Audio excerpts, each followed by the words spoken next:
श्रीराम समर्थ. सुस्वागतम. हिंदू जागृती न्यास व श्री घंटाळी देवी संस्थानच्या प्रभाते मनी या कार्यक्रमात डॉक्टर अश्विनी बापटचा सस्नेह नमस्कार. श्री ब्रह्मचैतन्य महाराज गोंदवलेकर प्रवचने. 4 जुलै. देह हा देवाच्या प्राप्तीकरता आहे.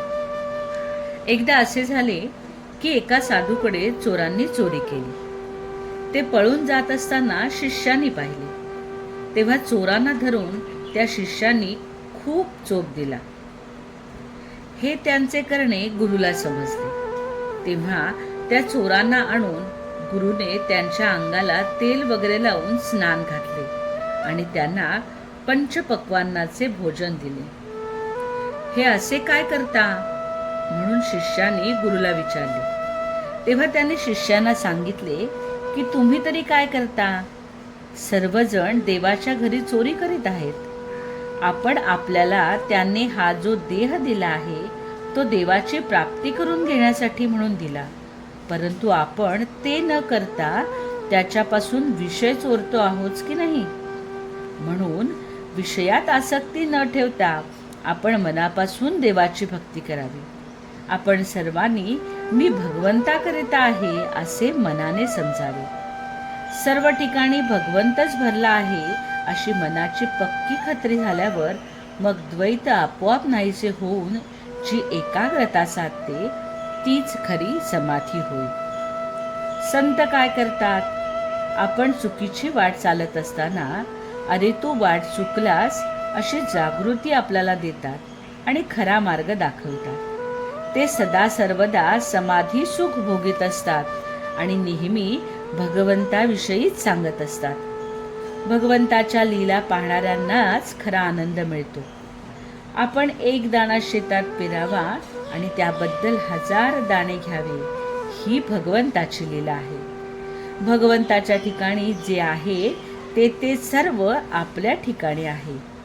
जसा मारुतीमध्ये देव अंश होता तसा तो आपल्यामध्येही आहे.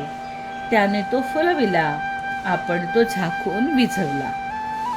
मारुतीचे ध्येय डोळ्यासमोर ठेवावे. त्याचे ब्रह्मचर्य, भक्ती, दास्य आणि परोपकार करण्याची तऱ्हा या गोष्टी आपण शिकाव्यात. मारुती हा चिरंजीवी आहे. ज्याची तशी भावना असेल त्याला आजही त्याचे आवर्जून दर्शन होईल. मारुतीला सर्व सृष्टी रामरूप दिसली.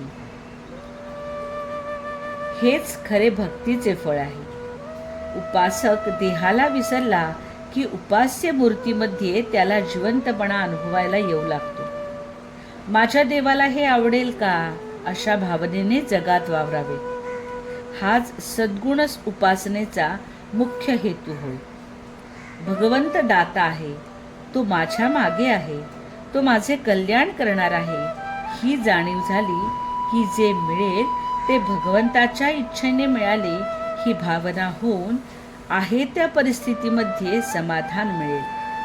समाधान आणि आनंद हीच खरी लक्ष्मी होय. आपली वृत्ती अशी असावी की कोणाला आनंद पाहिजे असेल तर त्याने आपल्याकडे धाव घ्यावी. इतर संपत्ती कितीही दिली तरी पुरी पडत नाही, पण वृत्तीचा आनंद देऊन कधीच संपत नाही. बोधवचन. वृत्तीचे समाधान ही भगवंताच्या कृपेची खूण आहे.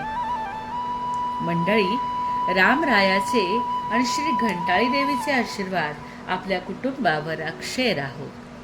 जानकी जीवन स्मरण. जय जय श्रीराम.